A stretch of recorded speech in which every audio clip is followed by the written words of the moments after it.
Hello everyone! I've got a directed by Ishiro Honda quadruple feature for you today.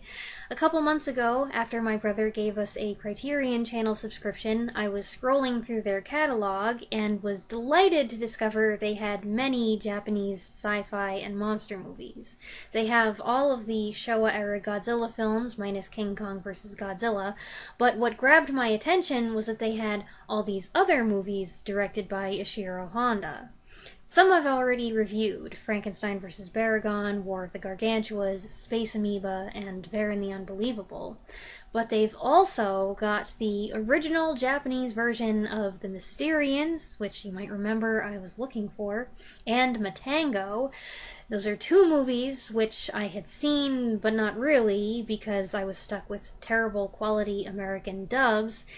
And they've also got Dogora and Atragon, which I had planned to review someday if I could find copies. I added all four to our watch list straight away, and since I've learned that the Criterion Channel doesn't keep all their movies up forever, I made watching and reviewing them a top priority. And that's why I'm going to discuss all of them at once, in the order we saw them, rather than doing 4 videos spread out over several months. This is going to make for a rather large video, and by the time I'm editing it, I might be like, why did I do this? All 4 of these films were directed by Ishiro Honda, produced by Tomoyuki Tanaka, with special effects by Eiji Tsuburaya. All but Matango have music composed by Akira Iwakube. The screenplays for Dogora and Atragon were written by Shinichi Sekizawa. The screenplays for The Mysterians and Matango were written by Takeshi Kimura, and these 4 movies have a lot of actors in common. A lot. I let my mom pick which one we'd watch first, and she went with Dogora. It's the shortest, it's one of the 2 we hadn't seen, and we were intrigued by the promotional image that seemed to show a giant flying jellyfish. Toho released Dogora, Japanese title Uchu Daikaiju Dogora, or Giant Space Monster Dogora, in 1964. I don't want to bore you by rattling off all the main actors' names, so I'll just say everybody's familiar, and there are a couple noteworthy alumni from King Kong Escapes, and I was pleased to see a favorite of mine, Hiroshi Koizumi, in a supporting role. Little did I know he would turn out to be in 3 of these movies. Scientists monitoring TV satellites watch in awe as one of them is swallowed up by a strange space anomaly. Then an international gang of diamond thieves trying to break into a safe encounters some sort of monster that sends them floating through the air and makes the diamonds disappear. Similar incidents keep occurring. A being comes along and sucks up all the raw diamonds and coal in an area, wreaking havoc and putting the kibosh on the gang's efforts to make themselves rich. Meanwhile, a detective on the gang's trail begins to put 2 and 2 together, but the police are reluctant to drop their case against the gang to pursue a monster instead. Throw into the mix one Mark Johnson, a slippery character who gets himself on the wrong side of both the gang and the detectives. If you feel somewhat lost, then you have a fair idea of what it's like to watch the movie. The plot of Dogora doesn't exactly lend itself to simple summation. In execution, it's not quite the scattered mess that it sounds, but it is an unusual film. The whole concept is kind of funny, and I feel like it's a tough sell. You have this entity in the sky that sucks up piles of coal and an entire industrial plant. Certain scenes do have a creepy vibe, thanks to some nice sound effects, but that creepiness isn't pervasive, and ultimately I'm pretty sure Dogora is meant to be a comedy. Mere moments in, we see a drunk guy singing to himself as he levitates lengthwise down the street, which definitely isn't something you'd see in a more serious movie. And then, a couple times, the sassy elder scientist calls the detective annoying and stupid, and then everything with Mark Johnson seems kind of silly. That's American actor Robert Dunham. Toho liked the character of Mark Johnson so much that they contemplated building a whole series around him until they realized Dunham wasn't such a big star in the United States. Even though that idea didn't get a green light, Dunham did go on to have supporting roles in The Green Slime and Godzilla vs. Megalon. He's the Cetopian in the toga. One neat side note is that because Dunham spoke fluent Japanese, his dialogue in Dogora was not dubbed in the original release. In the American version, though, his lines are dubbed by someone else. I felt most of the characters, the good guys, the bad guys, and the Diamond G-Men, seemed awfully goofy, and at one point someone even pulls out a prank gun that shoots confetti. This movie has to have been targeting a younger audience. As for the monster, finally, with about 20 minutes left, we get the image we've been waiting for of a giant jellyfish-like alien descending from the clouds. Dogora is different from Toho's other creature features because Eiji Tsuburaya did not use suitmation to create the monster. Instead, his team figured out a way to animate the being by placing a piece of vinyl in a tank of water and manipulating it with wires. The result is the coolest part of the movie, a sequence so smooth it almost looks computer-generated. What stinks is that because they had trouble keeping the water clear, this footage was difficult to shoot, so they only had a little bit to work with. Consequently, all too soon, the monster changes shape again, and by comparison, its final form is boring and nondescript. There's more of a focus on the back and forth between the good guys and the gangsters, but that grows tedious, especially when it comes to a shootout where the same gunshot sound effect is used ad nauseum. Though I didn't approach this film with any expectations to speak of, I still found it kind of disappointing. It contains nothing so awesome, or creative, or bonkers that it leaves a lasting impression. If you look up its production history, it sounds like the original concept was far more serious and grandiose, with the story unfolding on a galactic scale. The Diamond Thieves subplot, which contributes a lot of the silliness here and keeps the focus earthbound, was not part of the film until later on. I have to wonder how much better might the movie have been if plans hadn't changed. As it stands, I can understand why this title doesn't get mentioned very often. I have a feeling I'm not going to remember much about it after I finish making this video. Next, we went for Matango, or Matango, which my mom and I had previously watched in English as Attack of the Mushroom People. I don't know if anyone remembers this, but I did do a mini review of that movie in March 2019. Though I'd heard a few glowing reports, I wasn't too impressed then, but I also had a sneaking suspicion I hadn't seen the movie at its best. So even though I didn't love it, I made a note to watch it in Japanese if the opportunity ever came along. Well, here we are, opportunity knocks. Toho released Matango, or Matango, in 1963. You know, if you pronounce it Matango, you have less chance of accidentally pronouncing it Mantango. Am I the only person that struggles with that? I hope not. Tensions among friends and acquaintances on a yachting trip escalate when the group gets caught in a violent storm. The boat is set adrift in unknown waters until at last land is sighted. Exploring the apparently deserted island, the hungry and bedraggled survivors soon discover an old abandoned shipwreck. There's something off about the wreckage. There are no corpses, all the mirrors have been removed, and everything is covered in a curious mold. The group takes shelter there anyway, but it's not long before they begin to suspect they're not alone. With Dogora, I wasn't sure if it was intended to be a comedy or not. Matango, without question, is a horror movie. And it's a very effective one. It's brimming with atmosphere and spooky visuals and lots of fog. The music score by Sadao Beku changes with the action, enhancing the moody downward spiral as what starts out a rough survival situation gets progressively more bizarre and disturbing. While it doesn't show a variety of locations, Matango makes the most of what it's got. The shipwreck set in particular is detailed and interesting, and we see plenty of it when the castaways search it for signs of life, an eerie silence making everyone jumpy. Watching the Japanese version, the characters came across much clearer to me. I don't know if it's because I knew what to expect, or because it wasn't dubbed, or because I was just more appreciative of the writing and how well defined each individual is. Kumi Mitsuno's ambitious singer is a femme fatale type who basks in all the male attention she gets. She's thrilled when Hiroshi Tachikawa's leering writer and Kenji Sahara's coarse sailor fight over her, even though neither man is rich or refined.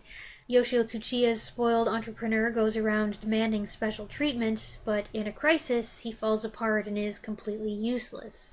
He's used to people waiting on him, people like Hiroshi Koitsumi's skipper, who is tired of being kicked around and having only nominal authority in deference to Tsuchiya, the yacht's owner. And Akira Kubo and Miki Yashiro's virtuous, reserved pair of academics feel more and more out of place as behavior declines and self-indulgence sets in.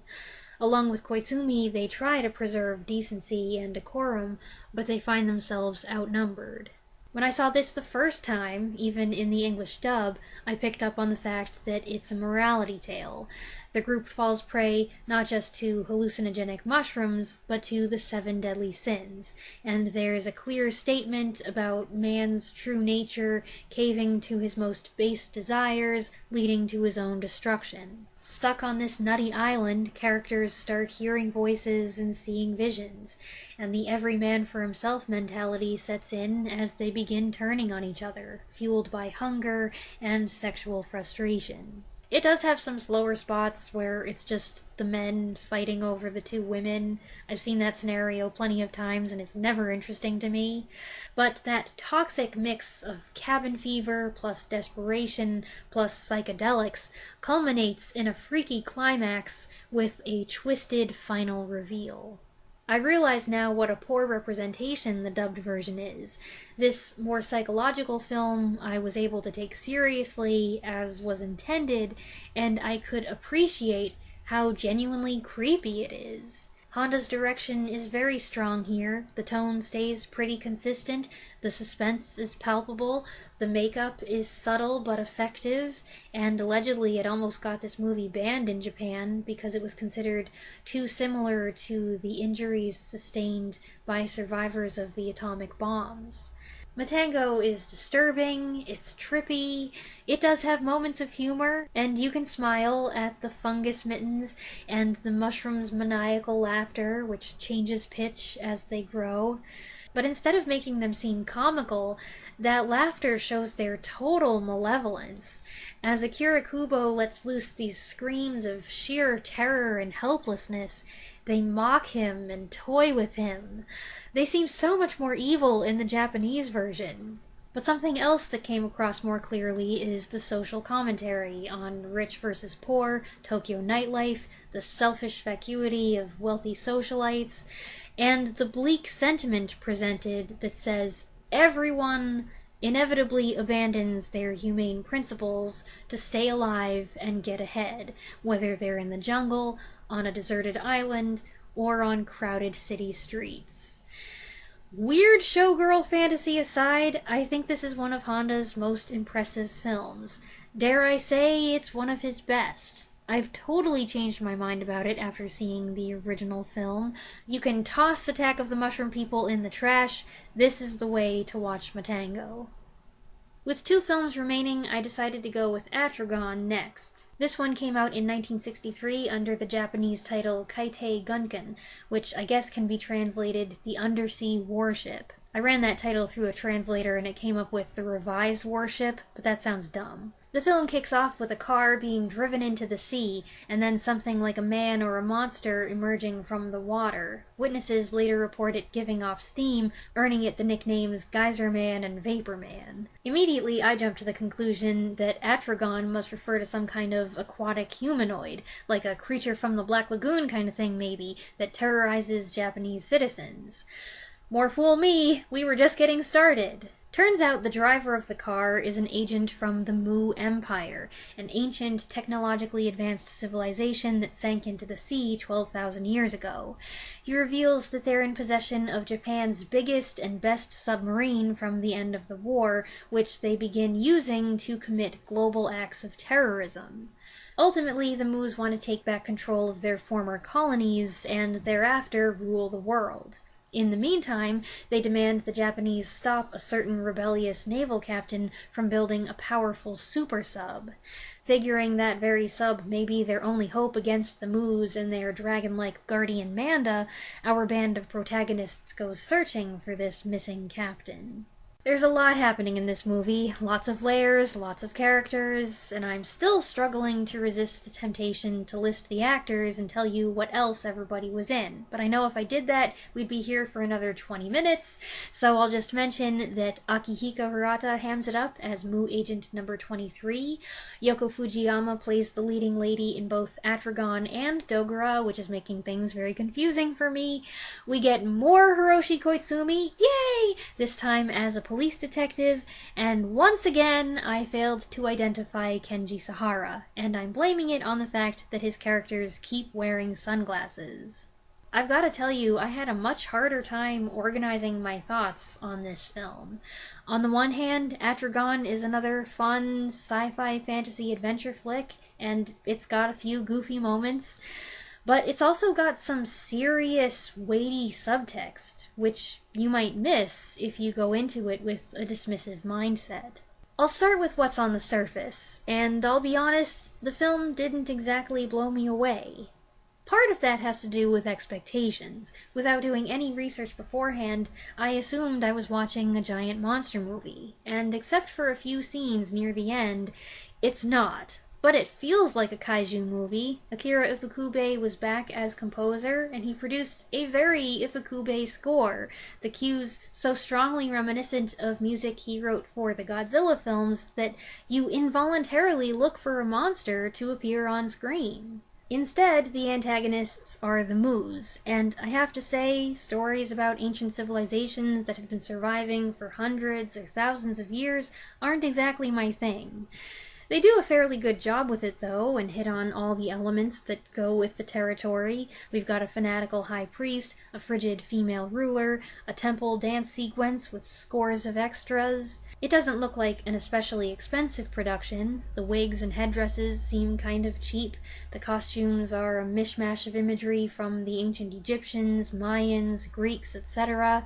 And this tour of Moo's architectural and technological achievements never tricked me into believing the scale was larger than it really was. On a side note, I found it humorous that certain characters from the beginning are allowed to stick around for the long haul, becoming part of a mission that, realistically, they would never be privy to. Far be it from me to complain about more screen time for Hiroshi Koizumi, whose kindly visage I have found appealing since I first saw him in 1955's Godzilla Raids Again, but I don't think a police detective would be part of this expedition to track down a renegade naval captain. Neither would these two photojournalists, who were just key witnesses in the right place at the right time, twice, and neither would the sketchy reporter who keeps popping up everywhere. From a security perspective, he'd never be given clearance. But this is a thing that happens in these movies, and like most of these movies, there's a good deal you have to take with a grain of salt. But then, Atragon has a deeper side. There are a couple conversations early on that refer to the contrast between Old Japan, with its emphasis on duty and patriotism, and New Japan, which embraces peace and rejects the conquest mentality. Later, this becomes the film's subtle, or perhaps not so subtle, theme, as the protagonists have to appeal to this Japanese naval captain who revolted at the end of the war and has been lying low with his men for 20 years, keeping the war alive on his island hideaway and preparing a weapon for the day he gets the signal. As Captain Jinguji, actor Jun Tazaki is channeling his inner Toshiro Mifune, and it turns out this character was written with Toshiro Mifune in mind, but he was too busy, too expensive, and didn't do this kind of movie anyway. And at first I was like, gee, I don't know, this guy seems like a more dangerous threat than the Moos. But then, as time went on, I felt sorry for the captain. When he gets into a heated exchange with his former comrade, Ken Uehara's ex-admiral, he has 20 years of delusion thrown back in his face. Still insisting that his preparations have not been in vain, he fanatically refuses to accept the truth and come to the world's assistance. And then the realization of what he's lost hits him like a brick. This character is intense, his reception of his estranged daughter isn't going to win him any Father of the Year awards, and he's been stuck on the wrong side of history. But he's a tragic figure whose complexity and growth elevate the film. On the whole, Atragon is a fun and interesting movie that takes the road less traveled. Its drama and commentary separate it from the pack, though it still has the adventurous tone and amusing character interactions typical of other kaiju films from this period, especially other ones written by Shinichi Sekizawa. But with the exception of a great sequence where the Moos attack Tokyo and part of it just collapses, I did find the last act underwhelming. The action scenes are slow, and for some reason I was bummed to learn that the title Atragon doesn't refer to a monster, but to a class of souped-up submarine. This particular sub is named Gotengo. I think I've got that right. I'm basing that off the subtitles here. If you look up the movie on the internet, you'll see some people call it the Atragon. You'll see some other people use the name Gotengo a lot, and I think that makes the whole thing very confusing. So I'm going to call it the Atragon because, being the name of the movie, that seems more important.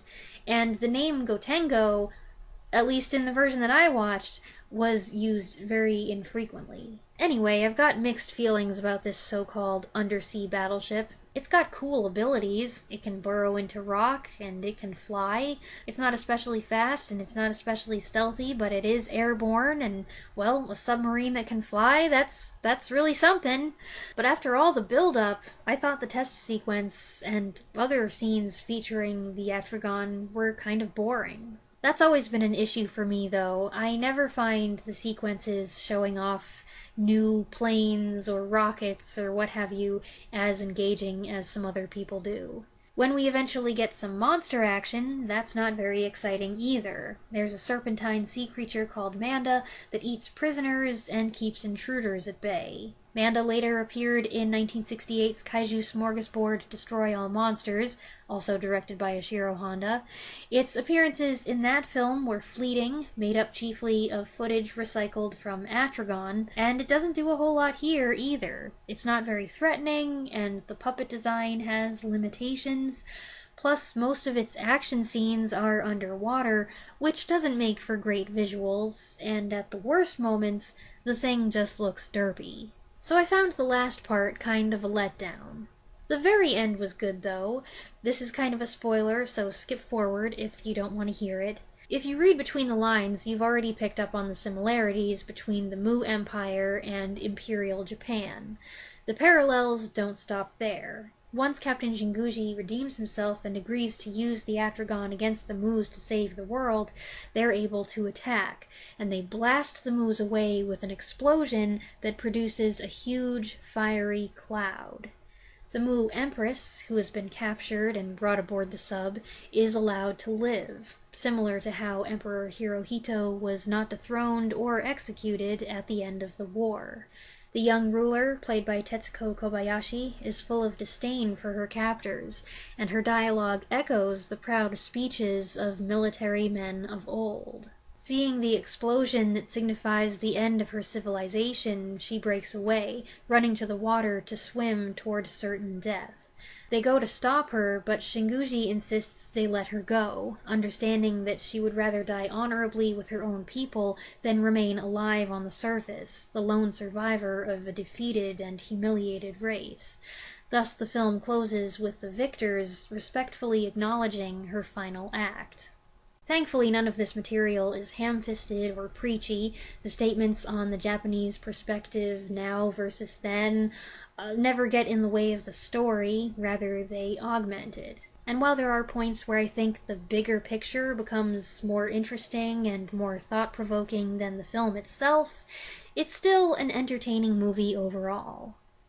And now, at last, it's time for the Mysterians, Take 2.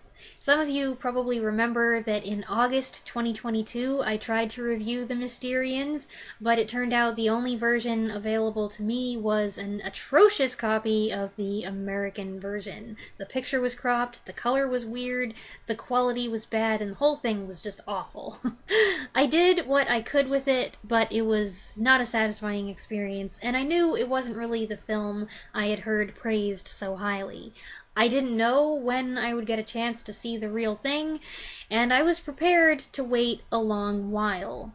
So now you know why I was so excited to serendipitously come across it on the Criterion Channel. Toho released The Mysterians, Japanese title Shikyu Boigun, or Earth Defense Force, in 1957, so it's the senior of this lot. Astrophysicist Ryuichi has distanced himself from his friends and ex-fiancée, burying himself in the country to study an old planet named Mysteroid.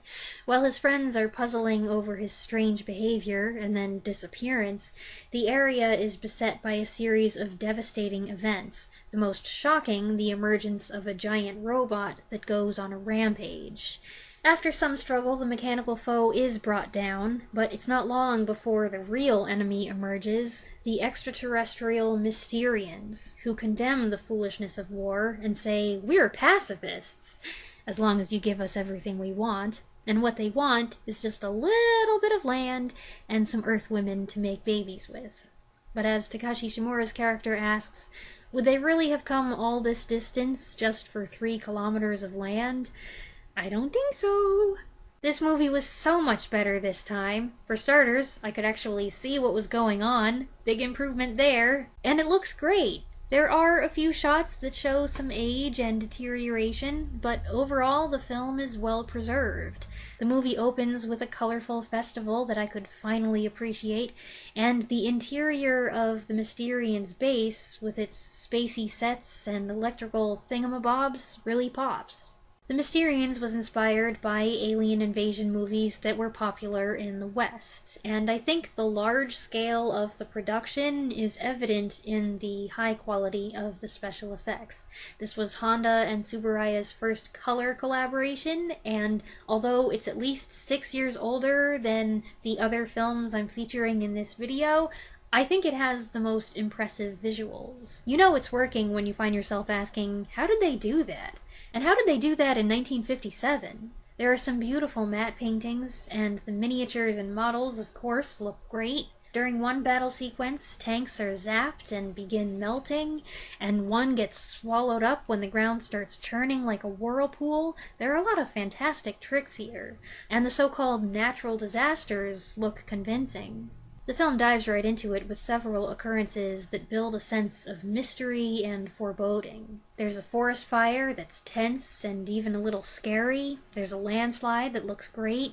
There's fluctuating radioactivity and dead fish, and the pavement is so hot the tires start smoking. Thanks to this setup and ominous tone, when we do see the chicken robot emerge, it's a little less goofy, a little more sinister. Really? I'm serious! Sure, it's not super sophisticated, and we can all have a good laugh at the funny design and the shambling walk, but if you were standing on the street and looked up to see this giant thing lumbering toward you, shooting laser beams that made everything around you burst into flames, you would be terrified too. While I don't believe the robot is named in this film, retroactively it became known as Mogera, a mecha that received a facelift and a significant supporting role in 1994's Godzilla vs. Space Godzilla. While the Birdbot is perhaps one of this film's more iconic images, it's not actually in the movie for long. And I think that's just as well, because it does look comical, and the predominant tone here is meant to be more serious. The Mysterians doesn't have any silly side characters or mishaps. Its material is handled soberly and rationally, and the actors help make the story more credible. Kenji Sahara stars, and thank goodness I recognized him this time, probably because he didn't have any distracting accessories. Funny how he ended up playing a lot of quirky or shifty types when early on he starred in this and Rodan as regular sympathetic guys. Beloved veteran Takashi Shimura is here, and he always adds gravitas. And another fan favorite, Akihiko Hirata, plays the astrophysicist seduced by the Mysterians' boasts of scientific supremacy. One wonders about his betrayal of his fellow humans. Did he buy into the aliens' claim that they just want peace, or did he know it was a lie? When the Mysterian leader announces that East Japan is now under their control, he turns his head as if he's taken aback. But later, he assures his friends that the Mysterians are not controlling him, but rather science controls all. That sounds like he really has drunk the Kool-Aid, and he knows what they're about and he's with them 100%. But then later he says they deceived him, so I'm still not sure. The Mysterian leader, by the way, is played by Yoshio Tsuchiya. Not that I could tell, could you? The capes and masks are still top-notch, but there are some details I picked up on in this stunningly clear presentation. Regarding the Mysterian capes, I can now see that they actually have two layers. There's the heavy colored material, and then there's a layer of netting or tulle over that, which creates a floating illusion as the cape moves. And here's something that I don't think was present in the crummy English dub. When the leader speaks, you can actually hear two voices. One low and muffled, the Mysterian's natural voice, and the other a slightly robotic translation into Japanese. This might also explain the bird-like helmets, like maybe the beaky part is a type of mouthpiece, and the white pieces on either side are speakers amplifying the translation. Just a thought. Japan's self-defense forces exhaust themselves attempting to destroy the Mysterian's dome, and I've got to say that's an awfully long battle no matter which version you watch. To cut to the chase, they're extremely powerful, and the Japanese can't stop them with the resources they currently have.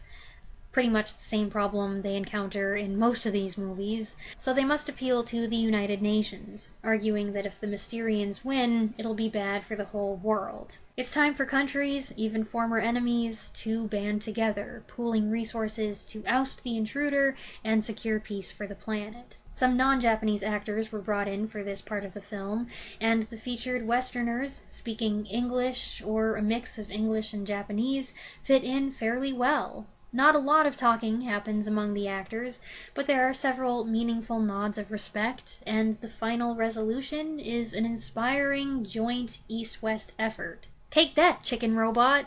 That said, and I warn you, we're getting into spoiler territory, it's still one brave Japanese man who saves all the women. Turns out the Mysterians abducted a lot more than the 5 ladies they originally requested. Regarding the abduction scene, it appears to have been quite a challenge to film. The 2 actors were rigged with harnesses under their costumes so they could be lifted into the air via wire.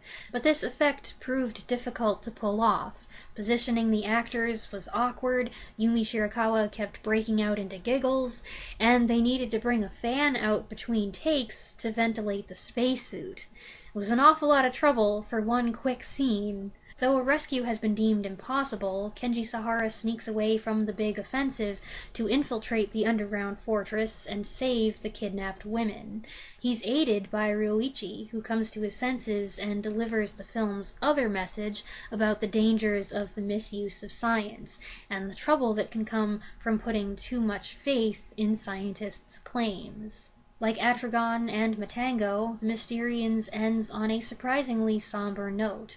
Earth is free, but you can't help feeling a little sorry for the Mysterians. A glimpse of their deformed faces reminds us just why they needed the Earthwomen, and now we know the survivors are doomed to wander the universe, a dying race without a home and without a future. For various reasons, the Mysterians stands a cut above. The effects are just so good, the acting is sincere, and the story has a natural flow that makes it easier to follow than some of these other films. And I've also got to give a shout out to Akira Ifukube, whose music in this film does so much to convey the appropriate mood. And with that, I have now reviewed all 4 of these movies. That was a lot for one video.